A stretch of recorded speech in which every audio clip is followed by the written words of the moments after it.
Aerox version 1. Sakit, naka-ceramic pro, na kung ano-ano na, nakarekta na. Pero, nasusunog pa rin yung sakit. Ibig sabihin, hindi prevention yon. Ang tunay na prevention ay ito. Panoorin po ninyo. Sakit, nakarekta na. Okay? Aerox version 1 na merong error 12. Alright. So, pang ilang shop na kami. Well, talagang tanggap na ni Doc yan. Lagi na lang kaming last option. Okay? So, ngayon, bakit nga ba nagkakaroon ng error 12 to? Makalipas ang 2 years, 3 years ng ating motor. No? So, lagi na lang nasisira ang CKP. Kung minsan, ay ECU. Okay. Kahit naka-add pro ka na, naka-rekta ka na, naka-ceramic pro ka na, kung ano-ano, error 12 pa rin. No? So, ano nga ba ang cause nito? Game. Ipapakita ko sa inyo. So, sasalpak natin yung ating diagnostic. Okay? Una, ang gagawin natin mga ka-jegs is punta tayo sa battery. Punta tayo ng max load diagnosis. Okay? Okay?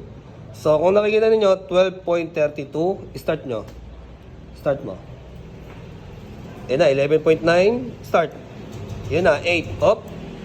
Kita nyo? 8 na lang. So, kapag mahina ang voltage, mahina ang current, doon nagsisimula na umiinit yung ating wire, yung CKP, at yung ECU. Sa mahinang baterya, posibleng masira pa ang ating ECU.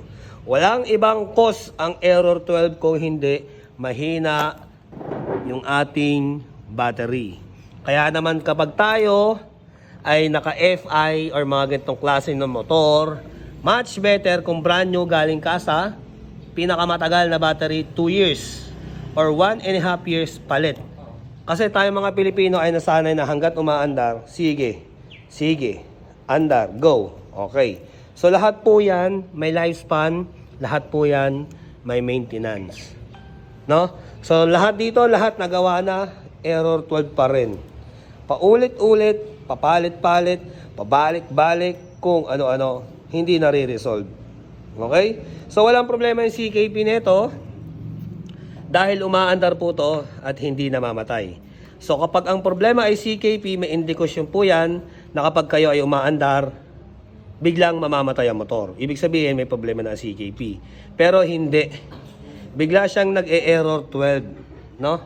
So may history siya, ganyan, may hirap paandarin dahil nga yung battery mahina na, lahat persado. Even ECU and CKP mga ka-jegs. Okay?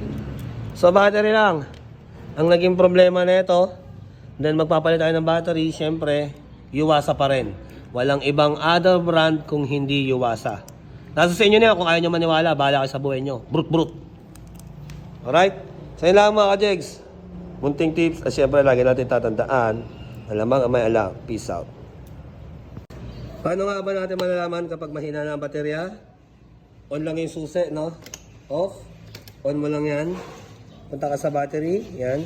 11.7 na lang. Kita nyo? 11.7 na lang.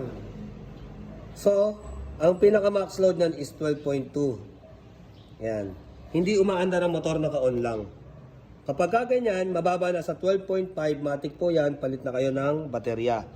Pag in-start nyo, start, papalo po ng 13 yan. Yung iba kasi, tinitingnan, umaandar yung motor, tulad yan, nag-10 na. Ibig sabihin, mababa na yung motor, anong battery, yung voltahe ng baterya.